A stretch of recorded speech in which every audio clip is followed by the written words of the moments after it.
מה שנעשה היום, הסדנה שאנחנו עושים זה נקרא חן ורדך לקיץ, או יותר נכון איך בעצם לעשות את הקיטומים. אנחנו רואים עם השנים שאנשים לא כל כך מבינים את הנושא של הקיטום, למרות שזו פעולה כביכול מאוד מאוד פשוטה אם מבינים את העקרונות שלה.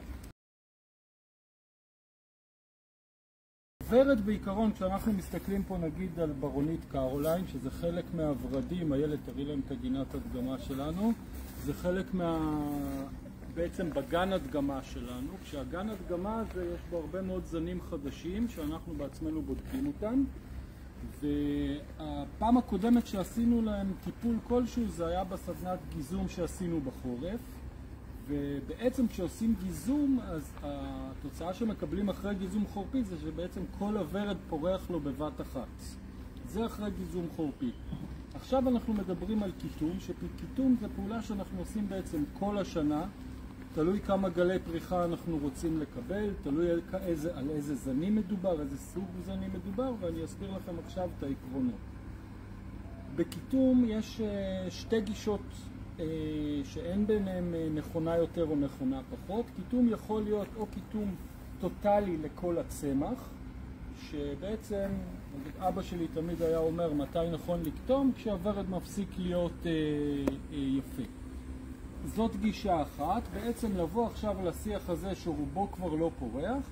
אם אני אבוא ויעשה קיטום לכל השיח הזה בצורה שווה, אז עוד 5-6 שבועות בעצם אני אקבל גל פריחה חדש, שכל השיח הזה יפרח. כמובן שזה כבר תהיה פריחה שהיא לתוך הקיץ, בחום יותר גדול, אז הפריחה הקיצית לא תהיה כמו פריחה אביבית, הפרחים יהיו קטנים יותר, בהירים יותר, יחזיקו פחות זמן מעמד, אבל עדיין יהיה פה גל פריחה נוספת. אם אני לא אגע בשיח, אז עד שתהיה פריחה נוספת יעבור הרבה זמן, כי בעצם הוורד המטרה שלו זה לעשות את הזרעים, את הדור הבא, הוא יגמור ככה לפרוח, ייצר פרי בחלק מהזנים, ועד שהוא יוציא פריחה חדשה יעבור זמן. הרעיון בקיטום זה לעודד אותו להוציא גל פריחה חדש. עכשיו, אז גישה אחת זה לקטום את כל השיח בבת אחת, וגישה שנייה, שנגיד לנו כגן הדגמה זה יותר מתאים כרגע, זה לעשות קיטום סלקטיבי. כלומר, אם יש פה ענף שעדיין הפרח עומד לפרוח, ובאים הנה אנשים ואני רוצה שיראו את הזן הזה איך הוא פורח, אז אני אמתין עם הפרח הזה, ואולי עוד שבועיים כשהוא יסיים את הפריחה שלו אני אבוא ויקטום אותו. אבל כל הענפים כמו ענף כזה או ענף כזה אני אעשה להם קיטום, ובעצם הם עוד 5-6 שבועות יפרחו שוב. איך אני עושה קיטום? נגיד אני מסתכל על הענף הזה שכולו סיים את הפריחה, אני רגע יוריד את הענף ויסביר לכם משהו עקרוני. הילד זה בפוקוס? כן? יופי. אז כשאנחנו מסתכלים, בחיק כל עלה יושבת עין, אוקיי? יושבת עין. העין זה הדבר הקטן הזה, שבעצם ממנו יוצא צימוח חדש. כל פעם שאני אעשה קיטום, אני תמיד אעשה את זה מעל עין. כלומר, אם אני אעשה את הקיטום מעל העלה הזה, בצורה הזאת, אני אעשה את הקיטום בערך 0.5 סנטימטר מעל העלה, אז הענף הבא יפרוץ לכיוון הזה. פה אתם רואים כבר, יצא לי ענף מעולה, פה אתם רואים שהצמח לבד כבר הוציא את הצימוח החדש. אבל אתם רואים שהצימוח החדש זה בגלל שאנחנו לא עשינו קיטום ועדיין היה לו נוף למעלה, הענף יצא ממש קטן ומסכן והפרח מאוד עדין. אם אנחנו יוזמים את הקיטום, אז הענף הבא יצא הרבה יותר גדול וחזק ובעצם יפרח לנו בצורה יפה יותר. אם אני אעשה מעל העלה הזה, הענף יגדל לפה. אם אני אעשה מעל העלה הזה, הענף יגדל לפה, וככה בעצם אני מכווין את הכיוון צימוח שאליו אני רוצה שהצמח יגדל. הטעות השכיחה שאנשים עושים, שכשענף גומר לפרוח, באים ומורידים רק את הפרח. הפעולה הזאת היא בעייתית, כי בעצם, וזו פעולה שרוב האנשים עושים, כי פוחדים לרדת נמוך יותר. ואז, סלחו לי כולם, מתחילים אלינו הטלפונים שהפרח לא מחזיק מעמד, והפרח לא יפה, והפרח קטן. קיטום כזה, מה שקורה, יצא מהאזור הזה הענף הבא, אבל הענף הזה יהיה מאוד חלש ולא יחזיק מעמד, והפרח יקמול מהר ויהיה מאוד קטן ולא יהיה שווה כלום. לעומת זאת, אם אנחנו נרד, אם אני מסתכל בעצם על מאיפה הענף הזה התחיל, פה זה קצת בלגן, אתם תראו את זה עוד מעט שוב, אז אני אעשה את הקיטום יותר נמוך, בשליש הגובה של הענף, אמצע הגובה של הענף. ככל שאנחנו עושים את הקיטום בתקופה חמה יותר, אני אעשה את הקיטום נמוך יותר. אם אני ארד לאמצע הענף או אפילו לשליש התחתון שלו, אמנם יעבור קצת יותר זמן עד שיהיה הפריחה הבאה, אז במקום 5 שבועות זה יכול להיות 6 שבועות, אבל מצד שני הענף שיצא יהיה הרבה יותר חזק ויחזיק יותר זמן מעמד. אז אם אני מסתכל פה נגיד על הענף הזה, אסף תראה פה, זה בעצם הענף התחיל פה, זה הענף, אני יכול לעשות את הקיטום באזור הזה, אתם רואים זה ההתחלה של הענף וזה הסוף, בערך אמצע הענף. במקרה הזה אני לא אעשה מעל העלה הזה, כי העלה הזה יוציא לי לפה לתוך השביל. אז אני אעשה את זה דווקא הצידה או פנימי, שהוא יוציא לי, במקרה הזה אני אעשה את זה אפילו לפה, שהענף הבא יצא לאזור הזה, כי אני לא רוצה את זה במקרה הזה שהוא יהיה לתוך השביל. ככה אני מכווין ובעצם ועובר על כל הצמח וממשיך לעשות את הקיטום. כל ענף שאני רואה שסיים את הפריחה, אני אעשה לו את הקיטום הזה. כמו שאמרתי, במקרה הזה אני עושה קיטום שהוא סלקטיבי, מוריד את כל הניצנים שכבר לא יפים. בצורה הזאת היא עובר, הנה נגיד אני פה, אז אני אעשה קיטום פה, יוציא לפה, בצורה הזאת, וממש פעולה של 5 דקות, הרבה פחות מ5 דקות, ועם דיבורים. אני מגיע למצב שאני קוטם את כל השיח הזה.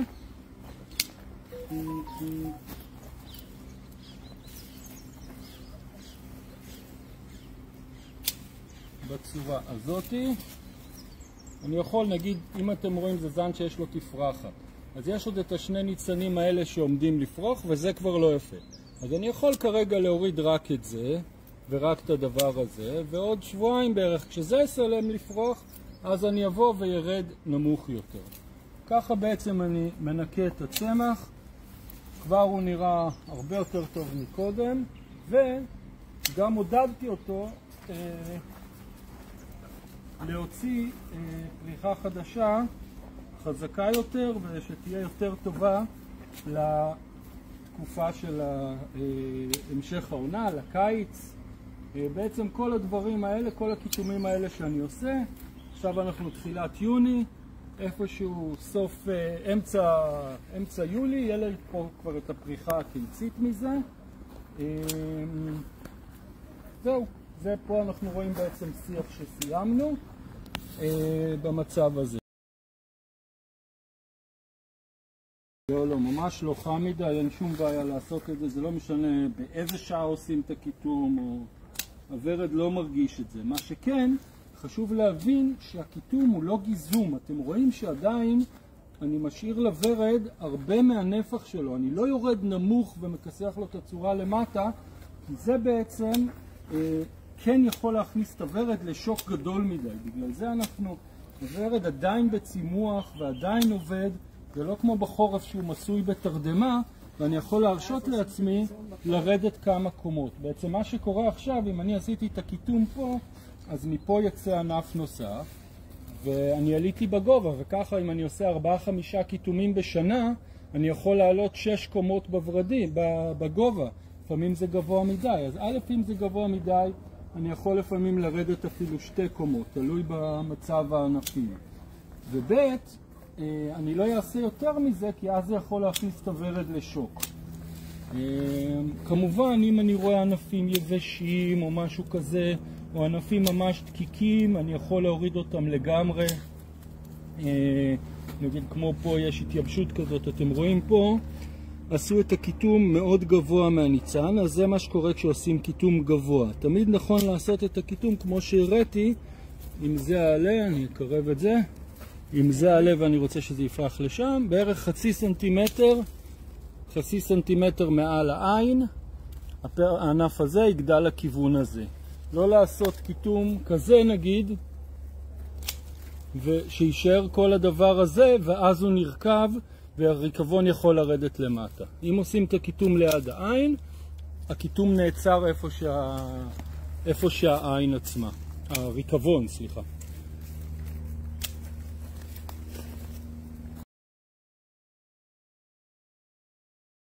שיא הקיץ, אם אנחנו מדברים על יולי-אוגוסט, הוא לעולם לא יהיה אביב. הפריחה לא תהיה כמו באביב, זה נורא תלוי בזנים גם. יש זנים שיפרחו די יפה בקיץ, יש זנים שיפרחו פחות, שיסבלו מהחום. יש זנים שפרח יחזיק יותר מעמד, יש זנים שפחות, אבל כמו שאמרתי קודם, הפריחה תמיד תהיה קטנה יותר, תמיד היא תהיה בהירה יותר, ותמיד ריח יחזיק פחות זמן מעמד, וכמובן הפרח יגמור לפרוח מהר יותר. אם נעשה כיתום באמצע יולי, משהו כזה, אז כמובן יהיה גל פריחה איפשהו בתחילת ספטמבר, אבל זה לא הפריחה שאנחנו של וואו. זה כן ייתן קצת צבע פה, צבע שם, שוב, תלוי בזנים. מה שכן, מה שאני בדרך כלל נוהג לעשות לקיץ, זה סוטה קצת מהנושא של הגיזום, אבל בקיץ אני אפילו תלוי באיזה אזור אנחנו וכמה תשומת לב יש לנו לגינה, אבל בקיץ אני אפילו לפעמים עוזב את הורדים, אפילו באיזשהו מקום מוריד להם את כמות המים והדשן, כי אם אני אדשן וייתן מים, זה לא שפתאום הם יחשבו שאביב, עדיין חם להם נורא. ולכן אני איפשהו נותן להם לנוח, כמו שאנחנו אוהבים קצת לנוח בקיץ, ואז אחרי הקיץ, איפשהו בספטמבר, כשהטמפרטורות בלילה מתחילות קצת להתקרר, ומתחיל להיות יותר הפרש בטמפרטורות בין יום ללילה, אז אני יכול לבוא ובעצם להחזיר חזרה את כמויות המים והדשן. אם אני אבוא ואתחח את האדמה ויוסיף גם קומפוסט, אז בכלל טוב, ודשן, ואז אני אבוא ויעשה כיתום טוטלי כזה לשיח כולו, לא סלקטיבי כמו שדיברנו קודם, ואז סוף ספטמבר, אמצע אוקטובר, תלוי מתי עשיתי את זה, אני יכול עוד להרוויח עוד 2 גלי פריחה בעצם עד החורף, עד הגיזום החורפי, אם באותה שנה גוזמים. צריך לזכור, בקיץ שלנו לפעמים בחורף זו התקופה מאוד מאוד יפה של הורדים, יש לנו לפעמים שבועות שלמים של חצי אביב בחורף, ואז גם הפריחה מאוד מאוד יפה. מתי לקטום? זה פשוט כשהוורד ברובו נראה פחות טוב. דבר נוסף, אנחנו רואים תופעה מאוד יפה בזנים האלה, בגן הדגמה הזה, ובכלל בכל הזנים יש לנו היום בדליים ללקוחות. כל הדור החדש של הורדים הוא הרבה פעמים דורש הרבה פחות כיתום מהזנים הישנים. אם אנחנו מדברים על זנים, הקרייזלר, אוקלהומה, ג'אסט ג'וי, אז עד שלא נבוא ונעשה כיתום, הם לא יוציאו גל פריחה חדש. אתם רואים פה נגיד את ה-Lady of Shalott של דיוויד אוסטין, שהוא בעצם סיים את הפריחה שלו, אבל בלי שעשיתי כלום, הוא כבר מוציא לי את הכל צימוח חדש, והוא בעצם ממשיך לפרוח כמו זנים של גינון ציבורי מפעם, המקרנה והאייסברג, שבעצם בלי כיתום הם מוציאים פריחה חדשה. כמובן שאם אני אבוא וכן יעשה את הכיתום הזה, אז האנרגיה שתהיה לכל הענפים האלה היא הרבה יותר חזקה, כי הצמח לא יוציא אנרגיה בפרחים האלה להפוך אותם לזרעים ולהמשך ריבוי שלו. אנחנו מדברים על הוורד, אתם רואים את הקשת הזאת שזה קשת של הבת שבע, גם זן של דיוויד אוסטין, מהזנים האנגליים. והקשת הזאת, נעלה אחרי זה תמונה של הקשתות האלה לפני 3 שבועות, איזה מדהים הם פרחו, אבל הם סיימו את הפריחה שלהם. מטפס בעצם הרעיון שלו זה שהוא מוציא ענף אחד ארוך. את הענף הזה אנחנו בחורף לא עושים לו גיזום כמו שיחים רגילים, אלא אנחנו בתקופה של הסתיו בעצם עושים לו מין קיצור של בערך 30-40 סנטימים. זה נגיד שרביט שיצא מלמטה, ואתם רואים שהיא שרביט ארוכה שעולה בצורה הזאת. אם אני בסתיו יבוא ויעשה לו כיתום כזה באזור הזה, יוריד לו משהו כמו 30 סנטימטר, אז בעצם פה יצא לי צימוח חדש, אני אעשה את זה שוב, אני אראו את התנועה של היד שלי, יוצא צימוח חדש, ובעצם בצורה הזאת אני מושך שרביט משרביט ומצליח ליצור את הצורה הקשתית הזאת, או שזה יטפס על קיר. עכשיו, המטפס, ברגע שהוא, כל עוד הוא עולה למעלה, כמו שאתם רואים פה, הוא מוציא את הניצנים שלו רק בחלק העליון, אוקיי? ברגע שהוא מתחיל להיות, תצלמי לי פה אולי, ברגע שהוא מתחיל להיות מעגלי או ישר או מקביל לקרקע, אז הוא יתחיל להוציא את כל הפרחים האלה, לא מקצוות של ענפים, אלא לכל האורך שלו הוא יתחיל להוציא את הפרחים.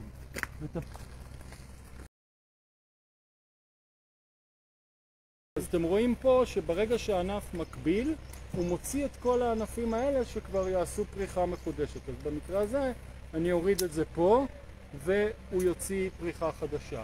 אבל אם אנחנו מסתכלים נגיד על, הנה, הענף הזה, שהוא יצא מהענף הזה ששוכב, אז אני יכול לעשות את הקיטום פה, ואני אעשה אותו פה, והוא יוציא לי פריחות חדשות. זה הרעיון. שוב, אם אני לא אעשה את הפעולה הזאת, אז פעם הבאה שהצמח הזה יפרח, יהיה לקראת החורף, איפשהו בסתיו, הוא יוציא גל פריחה חדש. עד אם אני כן עושה את זה, אז אני יכול עוד להרוויח גלי פריחה עכשיו, שיתנו צבע וחיוך לכולם. זהו, עד כאן להפעם, פעם ראשונה שלנו, ואני מקווה שנהנתם. תודה, ונתראה בפעם הבאה.